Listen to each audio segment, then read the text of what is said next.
I've continued improving the video chip for my Z80 computer, and the latest thing that I've added to it is light pen input, or light gun input, as I don't have a light pen, which is demonstrated by this little basic program here. If I point the gun at the screen, you can see that wherever I point the gun on the screen, it draws a line too. So here I can use it as a sort of very crude drawing tool. If I press the C key, I can change the colour. If I press the X key, it will clear everything that's on the screen up to that point. So there's a nice red line. If I press C again, there's a nice blue line. And yeah, that works pretty well. If I press Escape and list the program, you can see what it's doing there.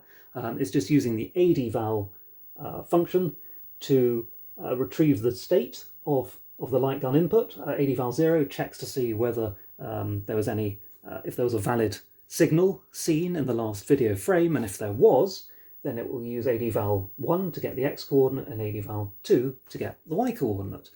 And then here is just doing a bit of checking of keys. So that's quite simple, and it works well. I've also done some work on adapting existing BBC Basic programs and making sure that they work. So, for example, if I do ch.rally1, it should be Roller Rally. This is a game I used to love on the BBC Micro.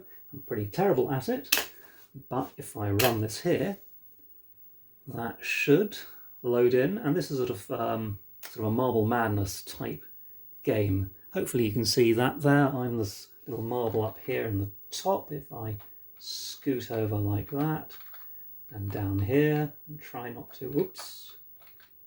to shoot off the course. See if I can, easier said than done. There we go. But so that's the idea there. I did need to adapt this game slightly. If I press Escape, I don't know if you'll be able to. Oh, I forgot it. Actually, this program actually prevents you from listing, because this REM statement contains a statement in it that actually switches the VDU drivers off. So now the computer appears to have locked up. What I can do though, I think, is if I do VDU 6, there we go, that switched the VDU drivers back on. If I do L60 onwards, that should, there we go, that gives you the actual program. You see here, there's all the program data. Problem is, this program originally, as written, poked data directly into video memory, which is not possible in this case because the video memory is on this PIC microcontroller, separate to the actual Z80 accessible memory in here. So I needed to change the code to use VDU commands to actually send the data to the video chip instead of directly dumping it across memory. But once I made those changes, the game works well. Here's, try another one, ch.ebony. There we go, Ebony Castle. Here's another BBC Micro game. I think the only thing I had to do to this one was to slow it down slightly because it ran way too fast on here. Probably slowed it down a bit too much now. Not that it's going to help me. Oh, slipped off that. There we go. This game, I find these sorts of games extremely challenging. I'm terrible at them, but hopefully it will demonstrate that it is. There we go. Oops, up here.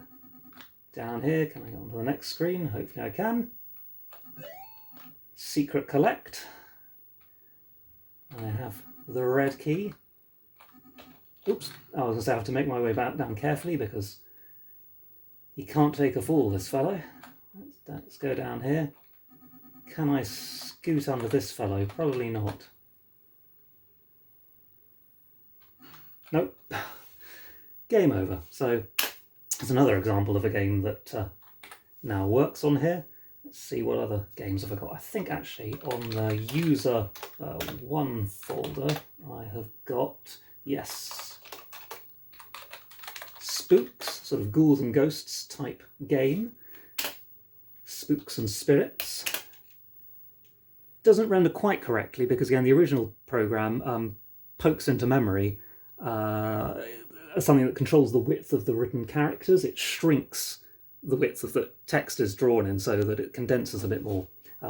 That isn't supported here because, of course, that's poking straight into what is the BBC Micro's operating system memory, controlling the way that graphics are drawn, but of course all the graphics here are drawn in a completely separate chip. But if I start this program here, you can pick up some daggers, work my way through here. Oops. See if I can get through here. Oops. Again, this runs very quickly. Oops. See, this chap can fall.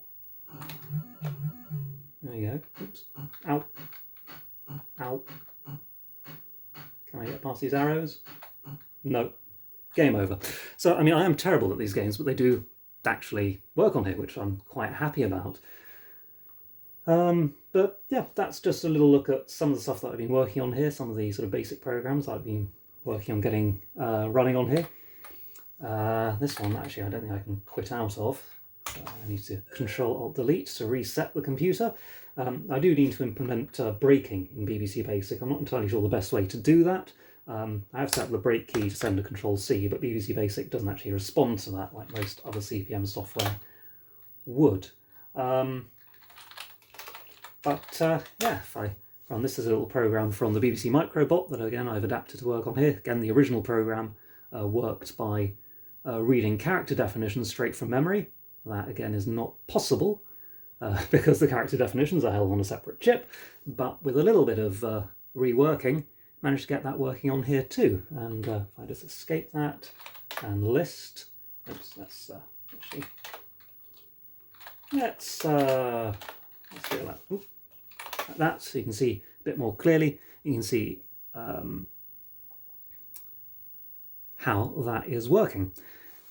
But yeah, anyway, thanks for watching. That's the sort of state of the project so far, and see you in the next video.